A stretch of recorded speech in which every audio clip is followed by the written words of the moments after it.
Les réseaux pédocriminels n'existent pas. Round 65. Réseau Sheldon Bush Grossman. Les meurtres du comté d'Oakland, révélateurs de la toile d'araignée pédocriminelle. Nous allons aujourd'hui parler d'une affaire ancienne qui montre la manière dont les crimes d'un réseau de pédos impliquant des privilégiés du coin peut être étouffé. Mais aussi la collaboration de différents réseaux pédocriminels pour trouver des enfants, produire des vidéos de viols et même de torture. L'affaire des meurtres du comté d'Oakland, qui concerne 4 meurtres d'enfants, remonte à la fin des années 70 et montre comment ces réseaux s'entrecroisent et s'organisent. Si on tire les fils de cette affaire, on retombe sur une bonne partie du bestiaire pédocriminel des années 80 à 2000 en Europe également. L'affaire remonte aux années 76-77, quand 4 meurtres d'enfants se succèdent, avec des éléments similaires dans le modus operandi. Mark Stebbins, Jill Robinson, Christine Mielich et Timothy King ont tous été retenus et torturés en captivité avant d'être tués et leurs corps déposés dans la nature alors qu'il neigeait. Ces crimes sont appelés les Snow Murders aux États-Unis. 4 meurtres d'enfants non résolus en quelques mois. Les faits se sont produits dans le comté d'Oakland, donc dans la banlieue, près du lac Michigan, dans la banlieue de la ville de Détroit, un des comtés les plus riches du pays à cette époque où vivait une partie des privilégiés de la région de Détroit. D'autres meurtres d'adolescentes ont eu lieu juste avant et pendant les 4 meurtres. La plupart des victimes sont issues des classes populaires. Cynthia Cadieux, 16 ans, enlevée et tuée le 15 janvier 1976 sur un court trajet près de son domicile. Son corps a été retrouvé quelques heures plus tard. Un dénommé Robert Anglin sera condamné en 1979 pour ce meurtre. Sheila Srock, 14 ans, violée et tuée par un cambrioleur alors qu'elle faisait du babysitting. En 1978, un type, Oliver Rhodes Andrews, a été condamné à la prison à vie pour le meurtre. Donc Mark Stebbins, 12 ans, enlevé sur le chemin de son domicile à Fernandale le 15 février 1976. Les parents ont très vite pensé à un enlèvement. Son corps a été retrouvé sur un parking le 19 février. L'autopsie a conclu à une mort par asphyxie. Ses poignets et ses jambes avaient des traces de liens. Il a été violé, mais aucune trace de sperme n'a été retrouvée. Jane Louise Allan, 14 ans, enlevée lorsqu'elle faisait du stop depuis son domicile de Royal Oak le 7 août 1976, et son corps a été retrouvé 4 jours plus tard dans la Great Miami Rivers, dans l'Ohio. Jill Robinson, 12 ans, a disparu le 22 décembre 1976 alors qu'elle était sortie de son domicile de Royal Oak où elle vivait avec sa mère et ses 2 petites sœurs. Son corps a été retrouvé le matin du 26 décembre à quelques kilomètres de Royal Oak. Elle a été tuée d'une balle dans la tête. Son corps semblait particulièrement propre et aucune trace de violence sexuelle n'a été retrouvée. Christine Mielich, 10 ans, a disparu le 2 janvier 1977 alors qu'elle avait eu l'autorisation de sa mère pour acheter un magazine à la supérette du quartier vers 18h30. L'affaire a été largement couverte dans les médias, son corps n'a été retrouvé que 19 jours plus tard, la mort étant probablement due à une asphyxie.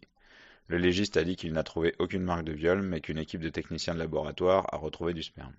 Sa mère pense que Christine a été rhabillée après sa mort, je cite, « Chris n'aurait jamais rentré son pantalon dans ses bottes, ni n'aurait noué son chemisier devant, a-t-elle affirmé. » Fin de citation. Timothy King, 11 ans, a disparu le 16 mars 1976 après être parti en skate de chez lui. La police a déployé les grands moyens pour retrouver ce fils d'avocat, arrêté plus de 2000 véhicules, fouillé le secteur et répondu à des dizaines de témoins. Son corps a été retrouvé dans un coin perdu 6 jours plus tard. L'autopsie a permis d'identifier des traces de violences sexuelles et de constater que le corps avait été lavé minutieusement. La police a considéré que les 4 enfants avaient été retenus à l'intérieur pendant leur captivité, qui a duré entre 4 et 19 jours, et que les cas des 3 adolescentes devaient être séparés. Les corps des enfants ont tous été déposés au bord de route, où ils ne pouvaient qu'être retrouvés rapidement. Malgré la mobilisation d'une douzaine d'inspecteurs de police après le meurtre de Christine Mielich, l'enquête sur ces meurtres n'a mené nulle part. Le profil du tueur était celui d'un homme blanc de 25 à 30 ans, habitant dans le coin, éduqué, maniaque de la propreté, ayant une importante liberté de mouvement, qui avait des troubles sexuels et était probablement sous traitement psychiatrique. Plus de 4000 signalements ont suivi la diffusion de ce profil. La police avait aussi des portraits robots d'un homme vu en train de parler avec Tim King juste avant sa disparition. Mais sur le fond, les familles ont dit dès le début 1977 que l'enquête piétinait. Des campagnes d'information ont été menées à destination de la population pour mettre en garde les enfants contre les agresseurs. Des émissions de télé tournées en boucle sur ces meurtres, l'ambiance était des plus pesantes. Il y a même eu une mobilisation pour soutenir la task force mise en place pour l'enquête. Des milliers d'appels ont été traités par la task force, 5000 témoins ont été entendus, mais quand elle a été supprimée en décembre 1978, l'enquête n'avait pas avancé, mais les meurtres avaient cessé. Parce que l'auteur était certainement dans un hôpital psychiatrique selon la police. La journaliste Marney Rich Keenan a écrit le livre The Snow Killings Inside the Oakland County Child Killer, donc les meurtres de la neige à l'intérieur on va dire du cas du tueur d'enfants du comté d'Oakland, donc dans la banlieue de Détroit, paru en 2020, suite à son enquête menée avec l'aide du sergent Corey Williams qui travaille sur cette affaire depuis le début des années 2000.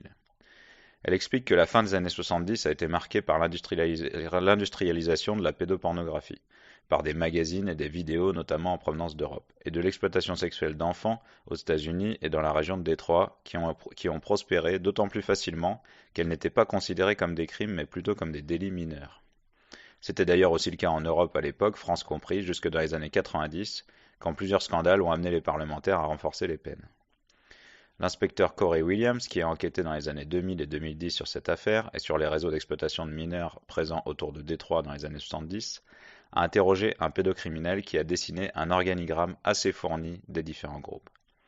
On y trouvait des camps de nudisme pour enfants, l'église de la Nouvelle Révélation, la René Guyon Society, des maisons d'édition, des associations caritatives tournées vers les jeunes, surtout les garçons. Il y avait parmi les clients de ces réseaux, d'après les témoignages récoltés par Williams, des politiciens locaux, des syndicalistes, des dirigeants d'entreprises automobiles, entre parenthèses, Détroit était l'un des plus gros sites automobiles du pays, et d'autres, comme un ancien pasteur ou un enseignant. Williams a aussi interrogé beaucoup de victimes, alors devenues adultes. Des hommes, souvent issus de familles pauvres et déstructurées, à qui les pédocriminels donnaient 10 $ pour une fellation, 20 $ pour une photo nue, 50 $ pour un film, et qui sont souvent restés fracassés. Mais l'enquête a été mal menée, notamment parce que le FBI et d'autres agences fédérales s'en sont mêlées et ont omis de mentionner un certain nombre d'informations à la police locale, comme l'existence de preuves scientifiques, lol. Les familles, elles non plus, n'ont pas été informées de l'enquête, et encore moins des différents suspects. Williams a notamment travaillé avec un pédocriminel nommé Richard Lawson, actif dans la région à l'époque des meurtres. Il conduisait un camion qui livrait des journaux et passait par l'église méthodiste du coin pour trouver des victimes. Et la femme qui vivait alors avec lui a dit à Williams être certaine que Lawson avait tué des enfants.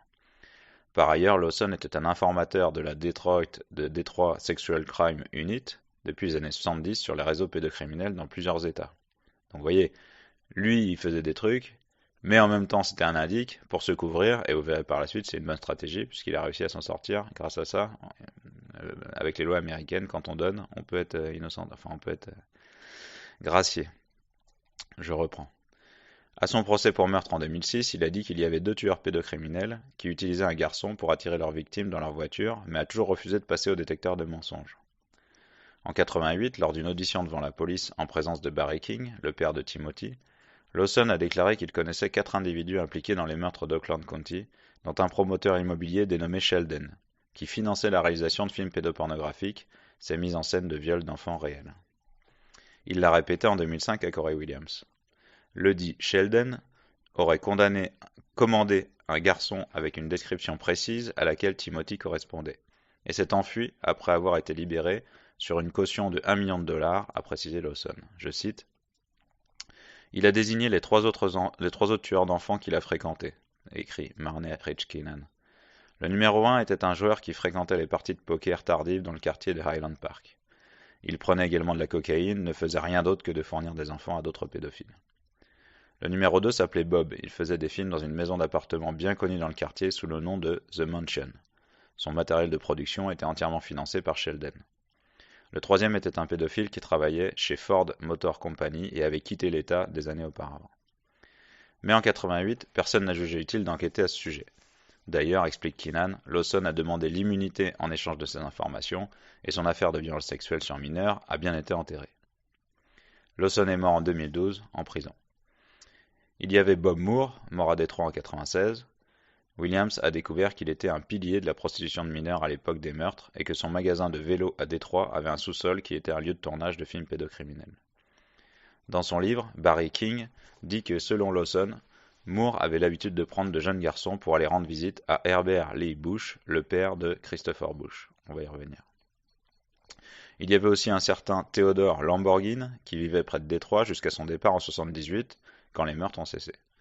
Arrêté en 2005 pour être entendu, il a confirmé sa fréquentation du milieu des pédos de Détroit dans les années 70, mais a nié les meurtres. Sur une des photos de Bob Moore, il a reconnu Timothy King qui était nu. Lamborghini a accepté de passer au détecteur de mensonges et a complètement raté le test. Il a dû être relâché et Williams en a profité pour l'observer de près avec le FBI pendant que des journalistes commençaient à lui tourner autour également.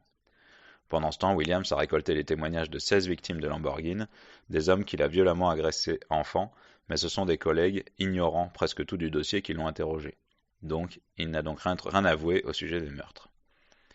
Après cela, Lamborghini a été condamné pour 11 charges de violence sexuelle contre des enfants, avec 10 à 15 ans de prison à chaque fois. Plus récemment, Lamborghini a été relié à l'enlèvement et au meurtre en 89 dans l'Ohio d'une fillette par 2 pédos qu'il connaissait. Apparemment, ils étaient tous dans le même réseau créé autour de Bob Moore, qui agressait des enfants de quartiers pauvres. Et quand la police a commencé à enquêter sur les meurtres d'Oakland County, beaucoup ont quitté la région. Lamborghini a probablement reconstitué un réseau du côté de Cleveland, où il était parti s'installer. Quoi qu'il en soit, il n'a jamais avoué les meurtres. D'autres pédocriminels du coin ont été étudiés, comme Kent Schultz, bénévole auprès des jeunes dans une église méthodiste qui a été arrêté en octobre 1977. D'après l'enquête, il était proche du sénateur du Michigan en place pendant les meurtres, Jack Faxon, et était en relation avec Francis Sheldon, un riche pédocriminel du coin. Schultz a été relâché après avoir réussi le test du détecteur de mensonges. Ont aussi été étudiés les cas de Archibald Edward Sloan Jr., né en 1941 dans une famille pauvre avec un père alcoolique qui a déménagé à Détroit quand il avait 13 ans et à 17 ans il a été arrêté une première fois pour avoir violé un garçon de 10 ans. D'autres arrestations et peines de prison pour des faits similaires ont suivi. Il est arrivé à Oakland County en 1973, où il a continué avec une condamnation à quelques mois de prison en 1978 pour avoir agressé 2 gamins de 12 et 14 ans. En 1983, il a fini par recevoir une peine de prison à vie pour un énième viol d'enfant. Il était dans le secteur de l'enlèvement de Mark Stebbins, et surtout des cheveux retrouvés en 2010 sur Mark Stebbins et sur les sous-vêtements de Timothy King étaient semblables à un cheveu retrouvé dans la voiture de Sloan. John Crosby, qui était la dernière personne connue à avoir parlé avec Mark Stebbins, il a été soupçonné dès que le corps de l'enfant a été retrouvé et a été interrogé sans être accusé. Il a été arrêté en septembre 1976 pour l'agression d'une fille de 13 ans. Il y avait aussi Ronald Lloyd Bailey, un pédo violent depuis son adolescence qui a tué plusieurs de ses victimes, et également son médecin, le docteur José Tombeau, qui travaillait à l'hôpital psychiatrique régional de Northville qui se trouve dans le secteur des meurtres. Le docteur Tombeau était connu pour droguer et agresser ses patients. Il pouvait les enfermer plusieurs jours d'affilée et les droguer jusqu'à ce qu'ils perdent la mémoire, des pratiques qu'on retrouve dans certains programmes MKUltra. Marné Rechkinan, la journaliste, explique donc que, je cite, Bailey a obtenu des privilèges spéciaux, des laissez-passer pour aller venir de l'hôpital, en échange de faveurs sexuelles dans le bureau de Tombeau. Bailey a déclaré que lui et Tombeau passaient des week-ends entiers à faire la fête ensemble, patient meurtrier et psy démoniaque. Bailey est sorti en 1980 et s'est installé en Floride. Quant à Tombeau, il a été obligé de fuir le pays après des accusations contre lui. Des suspects morts ou silencieux.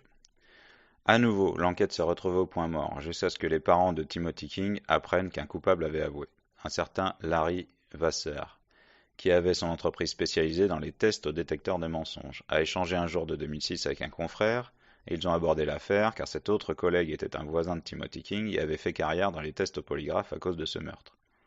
Vasseur a dit qu'il avait passé le tueur au polygraphe et que celui-ci était décédé. Il a fini par être interrogé par une équipe du FBI et a été obligé de donner le nom du tueur. Il s'agissait de Christopher Bush, né en 51 et officiellement suicidé en 78 à 27 ans. Il a aussi mentionné son complice Gregory Green, mort d'une crise cardiaque en prison en 95 à 45 ans. On a découvert qu'après cela, Bush, qui a fait 26 ans à l'époque des crimes et était aussi le fils du directeur financier de General Motors, a été entendu par un autre polygraphe blanchi et relâché. Ses avocats, le couple Burgess, qui n'étaient pas présents lors du deuxième test, sont aussi morts assez rapidement après. Vasseur travaillait pour le couple Burgess pour réaliser des tests au polygraphe dans le cadre de procédures judiciaires. Le domicile de la famille Bush se trouvait à Bloomfield Hills, une banlieue cossue à moins de 10 km des 4 enfants tués.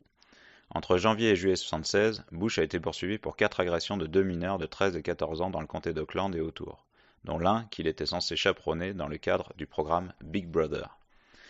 Il a fini par arrêter en janvier 1977 avec Green et en mars 1977, son père a décidé de changer ses avocats et lui a assigné le couple Burgess, en particulier Jane Burgess, qui a réussi écoutez bien, à le faire libérer 4 fois de suite avec des cautions insignifiantes au regard des moyens de sa famille. L'un des mineurs en question, violé à de multiples reprises, est presque étranglé à mort par Bush et Green pendant l'été 76, a raconté que Green avait affirmé que Bush avait déjà tué un autre garçon dans les bois près de chez lui et que Bush l'envoyait dans une aire de jeu pour jeunes afin de lui ramener d'autres victimes. Il a expliqué que Bush l'avait obligé à pratiquer du sexe oral avec un autre garçon qu'il a identifié ensuite comme étant Timothy King. Ce témoin a aussi dit qu'il a été amené par Bush et Green dans une maison où Lamborghini est arrivé peu après. L'autre, James Gunnell, qui avait 16 ans, a dit qu'à l'époque, la mère de Bush est venue le trouver dans sa limousine noire pour lui proposer de l'argent en échange de sa rétractation et qu'ensuite, sa famille a reçu des coups de fil anonymes. Plus tard, un de ses cheveux a été retrouvé sur les vêtements de Christine Mihelich. Détenu pour divers crimes dans les années 2000-2010, il a échoué au détecteur de mensonges mais n'a jamais voulu s'expliquer, craignant certainement de prendre une peine plus lourde. Marne Rich Keenan écrit que Jane Burgess a, je cite, négocié avec succès la réduction ou l'abandon de toutes les charges retenues contre Chris Bush et convaincu 4 juges distincts que la mise à l'épreuve et le traitement psychiatrique permettaient de freiner le comportement intelligent, préoccupé et consciencieux de Chris Bush. Fin de citation. Alors c'est quand même extraordinaire parce que habituellement quand on est qualifié de intelligent, préoccupé et consciencieux, bah, c'est pas le signe de la folie ça. Il y a peu de chances qu'on soit dirigé vers l'hôpital psychiatrique, on va plutôt dire qu'on est complètement responsable de ses actes, etc. Il a même passé avec succès le test au détecteur de mensonges et n'a été poursuivi pour aucun des meurtres du comté d'Oakland. Mieux, alors qu'il a plaidé coupable pour 4 agressions de mineurs, il n'a même pas fait un seul jour de prison physiquement. Par ailleurs, Bush a décrit 3 endroits où il avait enlevé des enfants, qui correspondent au lieu des disparitions de Mark Stebbins, Jill Robinson et Christine Mihelich. Quant à Gregory Green, qui était poursuivi en même temps que Bush et ressemblait beaucoup au portrait robot de l'homme qui parlait avec Timothy King, il a été condamné à la prison à vie.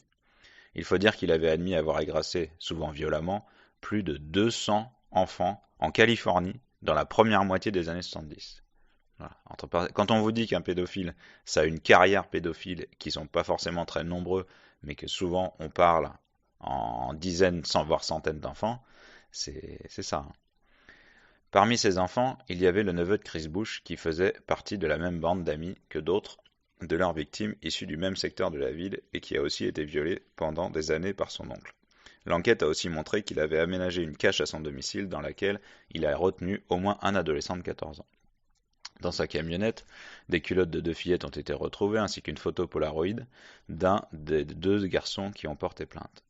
Il a aussi impliqué Bush dans le meurtre de Mark Stebbins, mais son rôle à lui dans les meurtres d'Oakland n'a pas été démontré. D'autres policiers ont dit à Williams qu'ils pensaient que Bush était le tueur des 4 enfants et n'ont pas compris pourquoi il avait été relâché pour se suicider dans l'année, probablement le 20 novembre 1978, mais il y a des flous aussi puisque son corps a été retrouvé au domicile familial a priori 3 jours après sa mort. Étrangement, une équipe de la task force s'est rendue sur place, on ne sait pas pourquoi, c'est un suicide. L'autopsie a été réalisée par le médecin légiste du comté, un escroc qui la moitié du temps ne pratiquait pas réellement les autopsies. L'affaire a été classée en suicide en quelques jours et de toute manière, le corps a été incinéré 2 jours après sa découverte, ce qui évite tout problème d'enquête ou de cold case. C'est marrant, c'est toujours les mêmes procédures quand ça touche aux grandes familles très sensibles ou à des cas qui pourraient gêner. Hein. Enfin, les procédures ne tiennent plus. J'en profite pour ajouter, là tout à l'heure je vous disais que souvent une carrière de pédophile ça peut être des centaines de personnes. Statistiquement aussi c'est une évidence. C'est-à-dire que on est sur, en France, aux dernières nouvelles, une fille sur 6, un garçon sur 14. Donc si on réfléchit comme ça, si c'était un pédophile pour une victime, ça ferait un homme sur 6. Et c'est pas du tout ça. Les estimations, c'est éventuellement un homme sur 100 qui peut avoir des attirances pédophiles, encore moins qui passe à l'acte. Donc ça veut bien dire, s'il y a une fille sur 6 qui est victime, en dehors même des cas d'inceste qui ne représentent que 30%, l'intrafamilial c'est que 30% des cas. Hein. Je vous renvoie à une bonne vidéo de Wendigo Furiosa, où nous aussi on avait fait des articles dessus. Donc vous voyez bien que les prédateurs pédophiles ont des dizaines et des dizaines de victimes. Qu'en fait ils sont peu nombreux, et que si on faisait un petit peu des efforts pour les choper, on réduirait énormément très vite un problème qui est massif parce qu'ils ont des dizaines de victimes. Ok. Alors évidemment aujourd'hui il y a une certaine banalisation, une hypersexualisation des enfants, et je pense qu'effectivement on a de plus en plus de cas, enfin de plus en plus d'hommes qui sont attirés par les enfants qu'avant. mais parce qu'ils sont plus exposés à ce genre de matériel de manière beaucoup plus facile et gratuite via Internet et les réseaux sociaux. Néanmoins, justement, il faudrait d'autant plus mettre des moyens et aller choper tous ces types. Je reprends. Donc l'affaire a été classée en suicide. Voilà, le corps a été incinéré 2 jours après sa découverte. En 2012, une association d'étudiants qui étudie les cold cases, la Cold Case Investigative Society de l'Université de Western Ontario, au Canada, a étudié ce dossier. Parmi les éléments qui posent question, il y a l'absence de poudre sur ses mains, alors qu'il était censé s'être tiré une balle dans la tête avec un fusil, ou l'absence de traces de sang sur les murs à côté du corps. La présence d'une équipe d'enquêteurs du bureau du procureur est également étonnante, puisqu'il n'y a pas eu d'instruction, même pas de rapport d'intervention, et que la mort a été classée comme un suicide. Le rapport de l'association considère aussi que la scène de crime a été modifiée pour relier Bush au meurtre de manière évidente. 1 mois après ce suicide, la task force dédiée au meurtre a été démantelée. La blague. Donc pour lire entre les lignes, donc en gros, le fils de Bush était complètement tellement mouillé et tellement con qu'il faisait n'importe quoi avec ses meurtres et avec son réseau de pédos. La famille a commencé à péter les câbles et ils n'arrivaient plus à le juguler. Donc à un moment donné, ils ont décidé de le buter et puis ils ont fait passer ça pour un suicide. Voilà, c'est ça l'histoire. Avec la complicité du procureur, etc. En tout cas, c'est mon opinion personnelle, ça n'engage que moi. Mais c'est cousu de fil blanc. Après son arrestation en janvier 1977, son père a revendu le restaurant qu'il avait acheté pour l'occuper et a pris ses distances officiellement parce que son fils était homosexuel. Le père Bush s'était réinstallé dans le Michigan après avoir vécu en Allemagne et en Angleterre, dans le New Jersey, pour raisons professionnelles. Marner et Chkinan observent que la famille Bush a laissé très peu de traces et que le frère de Chris Bush, Charles, je cite, a déclaré au FBI en 2009 que son père avait, à un moment donné, mystérieusement déchiré tous les documents de la famille, y compris les passeports, les photos, les cartes de sécurité sociale et les certificats de naissance. Fin de citation. Des 4 frères Bush, un seul a réussi à se prendre en main, Charles, qui a aussi fait carrière chez General Motors et Chrysler. Donc là, quand on entend les informations comme ça, on se dit que s'ils étaient tous riches et qu'il y en a qu'un qui s'en est sorti, c'est peut-être qu'il y avait des problèmes à la maison et que le père il violait ses enfants. Hein. Ça vient, il n'y a jamais de fumée sans feu dans ces histoires. On commence pas du jour au lendemain. On continue. En 2009, une nouvelle task force a été mise en place pour réétudier le dossier. En 2010, Corey Williams a pu récupérer des pièces à conviction pour faire des recherches d'ADN. En 2011, Barry King a demandé des documents officiels concernant des types impliqués dans la pédocriminalité, notamment Francis Sheldon et Gerald Richards. Les analyses ont montré que des fibres identiques se trouvaient sur les vêtements de Jill Robinson et Timothy King.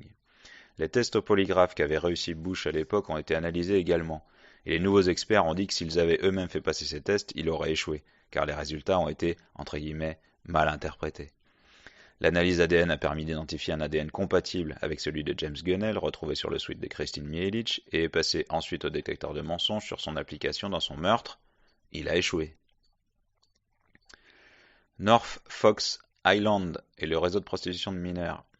Parmi les nombreuses images pédos que détenait Christopher Bush, certaines avaient été prises à North Fox Island, où il allait semble-t-il régulièrement. Situé sur le lac Michigan, c'était un lieu sacré pour les Indiens, puis l'île a été rachetée en 1959 par Francis Sheldon, qui avait aussi créé plusieurs structures caritatives destinées en réalité à mettre la main sur des adolescents. En 1977, une enquête menée par des journalistes a montré que la mission pour les enfants du frère Paul, The Brother Paul's Children's Mission, à North Fox, qui était officiellement une structure caritative d'aide aux enfants avec des difficultés légères et organise des stages de sport ou dans la nature, était en fait une vitrine pour des activités de production de films pédos. La Brothers Paul Children's Mission était financée par l'Église de la Nouvelle Révélation, basée à Kearney dans le New Jersey, donc la fameuse dont on a parlé tout à l'heure, qui était aussi une façade pour de la production et de la diffusion de films pédos. Elle était dirigée par Dyer Grossman, un fils de famille ultra privilégié new-yorkais qui était aussi le directeur du département jeunesse de l'Église de la Nouvelle Révélation, et par Francis Sheldon. En 1977, une enquête a mené à des poursuites contre Sheldon, soupçonné d'être impliqué dans une chaîne nationale de pornographie homosexuelle impliquant de jeunes garçons, et dans des viols de 2 garçons de 10 et 14 ans. Mais il a eu de la chance, son arrestation a été décalée de 4 mois. Ah bah c'est pas de chance ça, ce qui lui a permis de disparaître de la circulation, suivi par Grossman 1 an après Sheldon. D'ailleurs, Grossman a pris la fuite suite à des poursuites à New York pour pouvoir utiliser des organisations caritatives pour dissimuler un réseau de production et de diffusion de vidéos de viols d'enfants. Ah ouais, c'est pas de bol ça. Sheldon était l'arrière-petit-fils d'un ministre de la guerre, sénateur et gouverneur du Michigan, Alexandre Alger, et sa famille était l'une des plus riches du pays. Alexandre Alger était aussi un des membres fondateurs du club Yondotega, dont des présidents Truman et Theodore Roosevelt étaient membres, ainsi que le prince de Galles. Donc le prince de Galles, enfin à l'époque, mais aujourd'hui le prince Charles par exemple. Son grand-père Russell A. Alger était l'un des fondateurs, donc la famille royale d'Angleterre. Son grand-père Russell A. Alger était l'un des fondateurs de Packard Motor Company qui fabriquait des voitures de luxe. Son père était un très gros promoteur immobilier. Sheldon avait fait construire sur North Fox une piste d'atterrissage et un quai de chargement, car il était aussi pilote et propriétaire d'un jet privé. Il a aussi aménagé des chalets pour ses invités. Parmi ceux-ci, il y avait un procureur du district de Charlevoix, Don Berlag, un ancien agent du FBI qui a visité North Fox Island avec ses 2 fils adolescents au moins une fois. Il avait vidé ses résidences dans le secteur juste après l'arrestation en juillet 1976 d'un autre membre de la Brother Paul's Children's Mission, Gerald S. Richards, qu'il avait nommé directeur de l'association quelques mois auparavant pour avoir violé un garçon de 10 ans.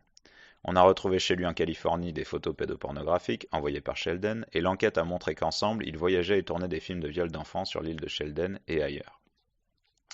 Richards était aussi hypnotiseur, conseiller pour enfants, naturopathe, et avait ouvert sa propre clinique.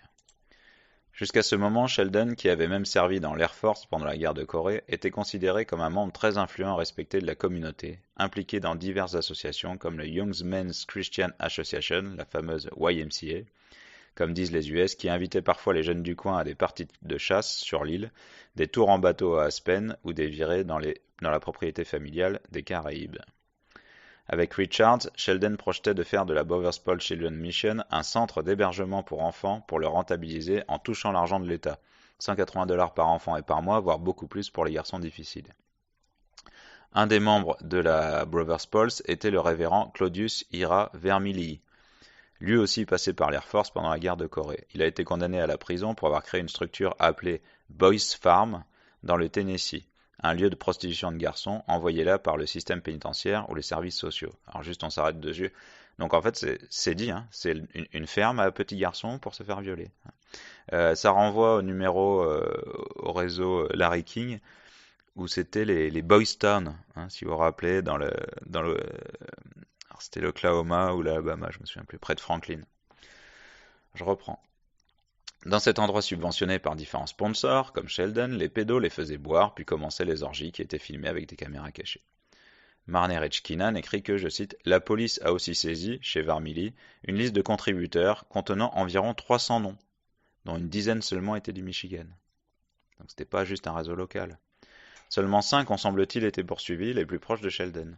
En plus des poursuites avec Richard, pour avoir violé 2 garçons de 10 et 14 ans dans un hôtel à Port-Huron, en novembre et décembre 1976, 2 nouvelles procédures ont été lancées contre Sheldon pour les viols de 2 garçons âgés de 9 et 13 ans sur l'île de North Fox et à Port-Huron où il faisait des virées avec Grossman. Francis Sheldon finançait aussi une newsletter de Boys Lover, comme ils disent, Hermès. En mai 1977, plusieurs types inscrits à Hermès ont été arrêtés aux États-Unis pour avoir violé, torturé et filmé des adolescents et des enfants, puis distribué les films dans leur réseau.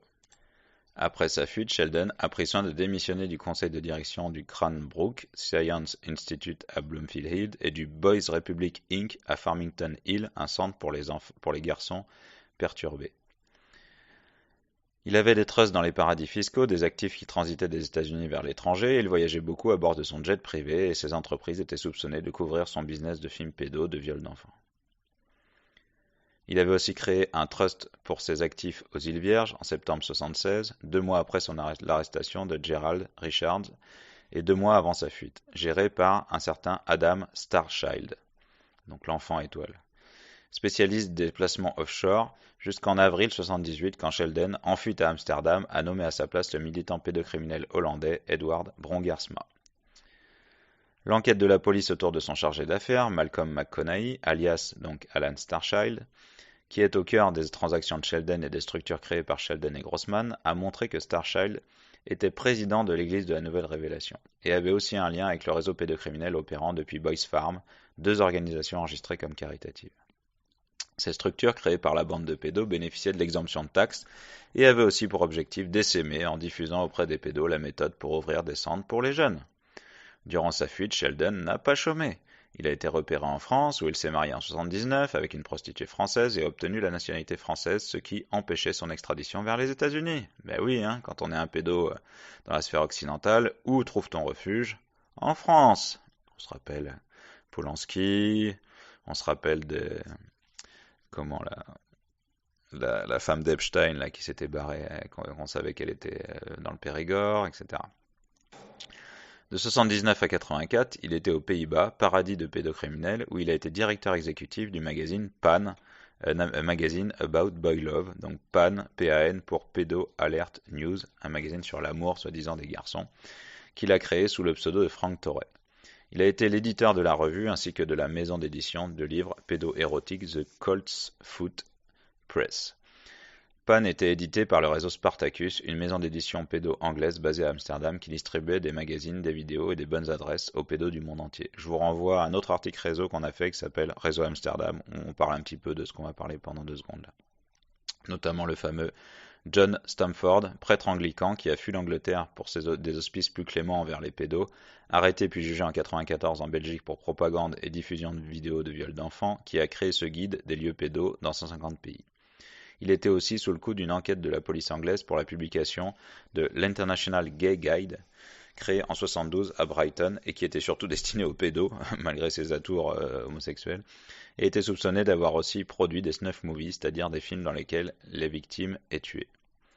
Stamford avait aussi créé un tour opérateur pour les pédos pour les emmener à destination. Il est mort d'une crise cardiaque en décembre 1995 à 56 ans durant un séjour à l'hôpital en Belgique pendant son procès.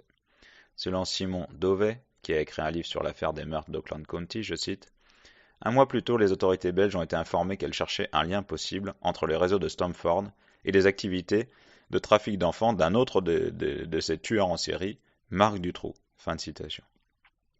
C'est pas de bol que Stamford y meurde à ce moment-là, juste avant son procès d'une crise cardiaque à l'hôpital. C'est ballot. Et en effet, les enquêteurs s'interrogeaient sur un lien éventuel entre Stamford et le réseau Dutroux. Sheldon, devenu hollandais en 1983, est mort moins d'1 an après Stamford. Dans les années 80, il a été fiché à Interpol, risquant donc d'être arrêté dans 108 pays et serait mort de cause naturelle dans son appartement d'Amsterdam en 1996 à 68 ans. Il a été viré du journal Pan en 1984 après 20 numéros, comme le précise un édito de John Stamford dans le numéro 21, paru en décembre 1985, après quasiment 1 an de silence en raison de diverses affaires judiciaires.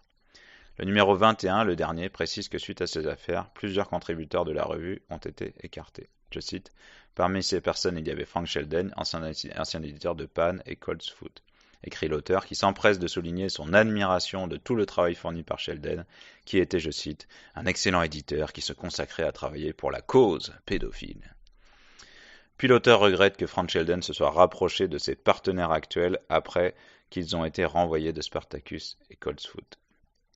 Il y avait aussi probablement Jacques Duguay, militant de la cause pédo, plusieurs fois emprisonné entre 1979 et les années 2000, ami de Matzneff, qui a témoigné en sa faveur à son premier procès, et photographe pour Pan. Rappelons que Duguay n'était pas seulement un gentil pédo qui aime les enfants, comme il aimait à se présenter, et avec lui le lobby pédocriminel. S'il a été inquiété en 1979, c'est parce que lors d'une perquisition chez un pédocriminel aux États-Unis, les policiers ont trouvé des lettres de Duguay qu'il lui avait envoyées, dans lesquelles il parle de torturer, d'assassiner des enfants, ou encore, je cite, « de pervertir les enfants afin qu'une nouvelle génération de pervers nous succède. » Voilà à quoi on a affaire. On va pas prendre les gens pour des cons. Peut-être ont-ils aussi viré Peter Glencross, neveu de Nicolas Glencross, le curé pédocriminel qui a hébergé Hubert Védrine dans son abbaye, qui lui servait de studio de production de pédopornographie. Peter Glencross était business manager de l'International Gay Guide, édité par Spartacus. Ils n'ont par contre pas eu à virer Roger Lawrence, pilier de Spartacus jusqu'en 1986, quand il s'est brouillé avec Stamford. En 1987, cet ex-membre du Pedophile Information Exchange, donc un lobby pédo anglais conservateur très proche de la droite, ce membre, Roger Lawrence, a été contrôlé à Douvres et la police a retrouvé un enfant de 3 ans, kidnappé 6 mois auparavant chez ses parents à Paris, sous la banquette arrière de sa voiture. Mais oui. Il circulait en compagnie de Beat Meyer, un pédocriminel suisse, alors recherché en Suisse, aux Pays-Bas, en France et en Angleterre, qui au début des années 90 sera soupçonné par Scotland Yard de produire des snuff movies. Accessoirement, Roger Lawrence sera l'identité réelle de Roger E. Hunt, donc de son pseudo, l'éditeur qui a repris Pan après que Sheldon a été forcé de partir. Dans les années 80, Sheldon a aussi créé Global Academic Publisher, une maison d'édition dédiée à la publication des écrits de militants de pédos comme le professeur Theo Sanford ou l'ex-sénateur Edward Brongersma qui les a traduits et Acolyte Readers qui publiait les nouvelles des pédos. Sheldon aussi a été accusé par Lawson d'avoir commandité l'enlèvement de Timothy King pour le tuer. Lawson affirme avoir rencontré Sheldon qui se faisait appeler Kim à Amsterdam en 1979. Marner H. Keenan précise que Lawson, je cite, a également déclaré que Sheldon finançait la production de photos et de films pédopornographiques dans la région de Détroit et qu'il les envoyait à Amsterdam en vue d'une distribution internationale par une organisation appelée Eyes of the Chicken Hawk. Donc l'œil de l'aigle à poulet. Alors les poulets, c'est la manière dont les pédophiles appellent les bébés qu'ils violent. Et donc eux se prennent pour des prédateurs, pour des aigles. Donc il y a même eu un documentaire fait par la NAMBLA, dont on parlera après, qui s'appelle Chicken Hawk. Vous pouvez retrouver sur le mur vidéo. Et en effet, un certain Kim Hang produisait et distribuait des films pédos à Amsterdam à cette époque et était connu pour ça. Créé en 69, le réseau Spartacus s'étendait au milieu des années 70 dans le monde entier. Des membres de l'organisation US Pro Pédo, la NAMBLA, étaient membres du club. En Grande-Bretagne, le tristement célèbre Elm Guesthouse, qui était en fait un bordel pour pédos actif entre 79 et 82, où des garçons des orphelinats du coin étaient prostitués auprès de politiciens notamment, avait diffusé une publicité dans le magazine Spartacus, Capital Gay, offrant une réduction sur des prestations pour les membres du réseau Spartacus, des prestations étant certainement des viols d'enfants. Donc, je vous renvoie à un autre article réseau qui a été fait spécialement sur l'Elm Guesthouse. Parmi les visiteurs de cet endroit, il y avait Peter Heyman ou Anthony Blunt, chef du MI6, des renseignements extérieurs anglais, George Tremblett, membre du Grand Conseil de Londres, le député Cyril Smith, tout un article réseau sur lui et son fief de Rockdale, grand ami de Jimmy Savile, tout un article également réseau sur lui à l'époque où il était à la BBC, présenteur à la BBC, Jimmy Savile. Le ministère de l'Intérieur Léon Brittan, le député membre du Monday Club Peter Bottomley, le député Peter Brook ou encore Peter Glencross. L'ancien député John Rove, organisateur de voyages pour pédos entre l'Angleterre et les Pays-Bas, et le pédocriminel Terry Dwyer ont convaincu le propriétaire de transformer la guest house en bordel pour pédos. Là-bas, les politiciens anglais croisaient et partouzaient avec des pédos pourvoyeurs de chair fraîche comme Warwick Spinks, Barry Alden ou les dirigeants de l'orphelinat Grafton Close, John Stingemoor et Tony McSweeney, et 2 ou 3 stars comme Jimmy Savile et plusieurs garçons ont disparu à proximité à cette époque. Donc je vous renvoie également au réseau Amsterdam pour voir Warwick Spinks. L'affaire a été largement étouffée comme il se doit. Parmi les pédos du réseau Elm Guesthouse, il y avait aussi un individu actif dans le trafic et le tournage de vidéos nommé Russell Howard Tricker, qui a organisé depuis les années 70 un système pour acheminer des garçons depuis l'Angleterre vers Amsterdam. Donc là, c'était vraiment juste une petite parenthèse pour vous renvoyer à des gens qui étaient autour de ce réseau pédo des années 70, 80, 90, 2000, autour de la revue Spartacus, de la revue Pan. D'ailleurs, j'en profite. On a les archives de Pan, on a les archives de l'ICPE, donc des newsletters internes à ce réseau de l'époque. C'est pas mal de travail, mais si quelqu'un souhaite se pencher dessus, c'est beaucoup en anglais évidemment, un peu en allemand, un peu en hollandais. Ça pourrait être intéressant, même si c'est du cold case, voilà. On fait un appel, si ça vous intéresse, on cherche quelqu'un pour se pencher là-dessus. On revient. La piste du réseau de General Motors, on revient à Détroit aux États-Unis. Marner H. Keenan a aussi récolté des témoignages au sujet d'un réseau pédocriminel dans la direction même de General Motors. Je cite. Des femmes ont fait surface, me contactant la famille King ou l'inspecteur Corey Williams. La plupart ont eu recours à des intermédiaires, avocats, thérapeutes ou amis proches, parce que, tout en se sentant obligées de raconter leur histoire, elles devaient être sûres que leur anonymat serait protégé. Même après toutes ces années, elles craignaient toujours pour leur sécurité. Les femmes affirment avoir été abusées sexuellement dans leur enfance dans le cadre d'un réseau organisé de pédophiles opérant au sein de la direction de General Motors au milieu des années 70 et jusque dans les années 80. Leurs récits sont horribles. Une femme a raconté les abus sexuels qu'elle a subis de la part de son père et de ses associés professionnels lors de fêtes pédophiles organisées dans des maisons dans les banlieues luxueuses de Détroit comme Palmer Park ou Bloomsdale Hills. Des abus qui ont commencé quand elle avait 3 ans et ont cessé à ses 11 ans. Son père, fermier du Midwest, venu travailler à l'usine General Motors, a commencé à avoir des promotions juste après avoir vendu sa fille au pervers de la direction de l'entreprise. Keenan évoque les témoignages de 3 autres femmes, l'une dont la mère était assistante personnelle, pour des cadres de GM, a déclaré qu'elle avait été confiée à plusieurs entre guillemets, babysitters pour préparer les enfants à faire des vidéos pédos en secret. Keenan écrit que le tournage avait lieu dans un immense hangar de stockage et les films étaient transportés dans des boîtiers VHS, donc de cassettes VHS Scooby-Doo, selon ce témoin. L'autre femme déclare avoir été enlevée en 70 par un réseau de pédos du secteur d'Auburn Hills, site d'une ancienne énorme usine de fabrication de camions et d'autocars de GM, et qu'elle a été détenue avec d'autres enfants, garçons et filles pendant plusieurs jours dans une maison. Je cite, « Nous étions traités comme des jouets plutôt que des êtres humains », a-t-elle déclaré. Le système était très organisé. Les enfants étaient drogués et violés en prenant la précaution de ne pas laisser de traces jusqu'à les laver après et de grosses sommes d'argent circulaient. La troisième femme a aussi été prostituée par son père auprès d'un réseau pédocriminel pour des orgies et des films et cite parmi les noms des individus puissants de l'affaire des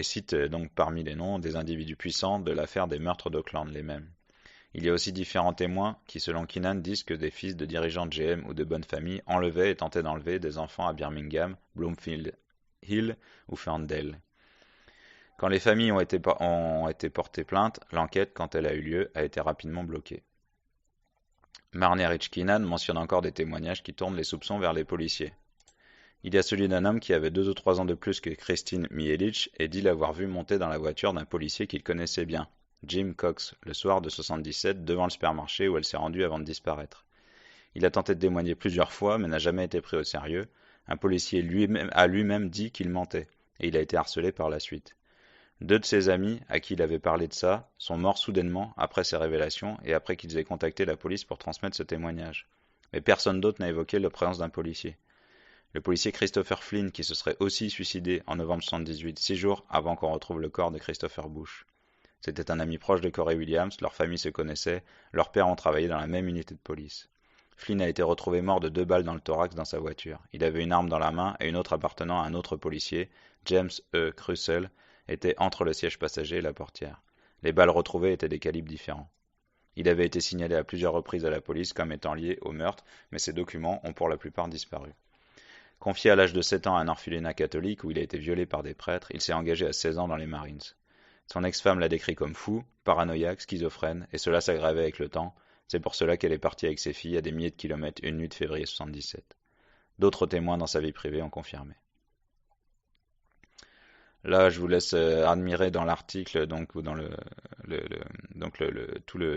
l'organigramme qui a été décrit par le pédophile,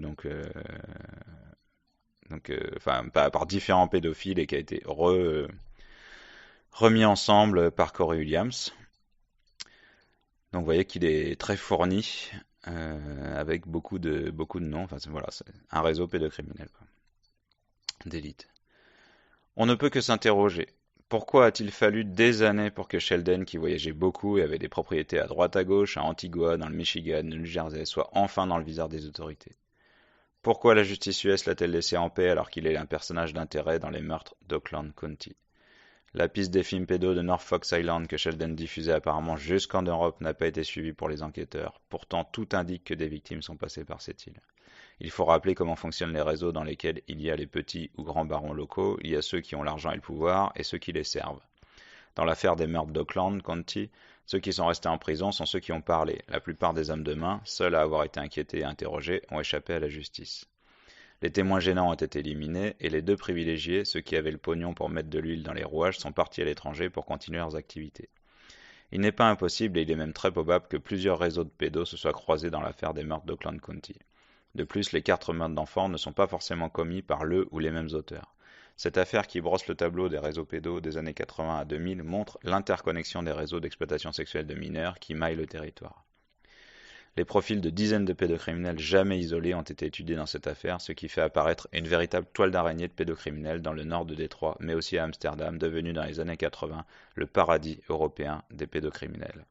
Je vous rappelle qu'à Amsterdam, donc, il y avait ce lobby là avec la revue PAN, l'ICPE, je me trompe tout le temps. Et il y avait carrément à un moment donné une association qui avait pignon sur rue et qui militait pour la légalisation de la pédocriminalité qui s'appelle Martinch. Et le seul pays d'Europe où cette chose a pu avoir lieu, une vraie association, la 1901, qui a pignon sur rue, qui a le droit de parler dans les médias et de prendre sa part dans les débats télévisés ou dans faire des manifestations. C'était donc en Hollande avec Martinch. Il y avait aussi eu le PIE en Angleterre, mais bon, ils sont passés une fois à la télé et ça avait très vite périclité.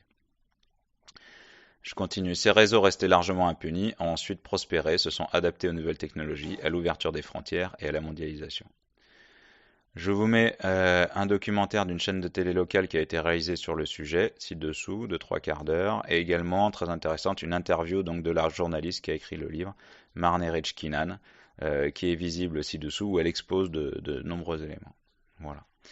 Et donc, enfin, je vous laisse imaginer. Imaginez que la réalité d'aujourd'hui, c'est la continuation de ces gens-là, d'accord? Maintenant, voilà, on est dans un monde où finalement on peut faire des lives, le contenu pédo, il est gratuit, il y a des millions et des millions de gigas qui sont sur des serveurs. On a Signal, Telegram, WhatsApp, enfin tout, même les réseaux sociaux complètement non cryptés, hein, qui sont très utilisés. Et donc, on a les mêmes personnes avec les mêmes idées qui sont dans une croisade, qui comprennent pas, enfin, qui font semblant, ou qui font semblant que les enfants ne souffrent pas, mais qui disent qu'en fait, on a le droit, et en fait, c'est dans la suite de ce qui s'est passé pour les homosexuels, hein, pour la légalisation, par exemple, du mariage homo et tout. Eux, ils sont dans le même esprit, c'est-à-dire on combat, on est militant d'une cause juste. Les autres ne savent pas, ils se rendent pas compte, mais en fait, on a le droit d'eux, les enfants. Pourquoi on veut pas les violer, les vendre? Je vois pas où est le problème. On le fait bien pour les adultes, c'est tout. C'est juste que la société se rend pas compte que, bah, en gros, l'âge adulte, ça devrait être 7 ans. C'est le genre de discours qu'on peut entendre. Et aujourd'hui, ils ont des moyens de communication énormes. Alors bon, la société se rebiffe un peu, on en parle un peu plus, mais eux, ils ont des moyens d'organisation aussi extrêmement élevés, quoi. Pour faire, pour transiter des capitaux, ouais, par exemple avec le Bitcoin, pour aller sur des endroits du Darknet qui sont pas vus, etc., etc. Avec des moyens pour lutter qui sont assez faméliques, hein, en face. Je ne peux que vous renvoyer à un article récent qui a été fait sur l'OFMIN. Donc on est très content qu'il y ait l'Office des mineurs qui existe en France depuis peu, avec des gens qui ont l'air compétents et motivés à leur tête, qui disait que la plateforme Pharos qu'on était allé voir, nous, il y a presque 10 ans maintenant, qui nous disait qu'ils n'avaient pas le temps, qu'ils faisaient que les cartes bleues et le terrorisme et qu'ils en avaient rien à secouer. Aujourd'hui, ils ont bien plus de moyens, c'est-à-dire qu'ils n'ont même pas la fibre optique. Ils sont plus nombreux, mais ils n'ont pas la fibre optique. Je ne sais pas si vous vous rendez compte, des gens en Île-de-France qui n'ont pas la fibre optique. Bon, déjà, t'es mort de rire. Non, non, les mecs, c'est ceux qui sont censés lutter contre la cybercriminalité, ils sont à la DSL. Moi, ce pays, ça me... Bref. Allez, courage, soyons vigilants. Toute l'équipe Wanted P2 vous salue. Courage, force et honneur, on lâche rien. Et puis, ça mettra du temps, il y a de l'inertie, mais on les aura.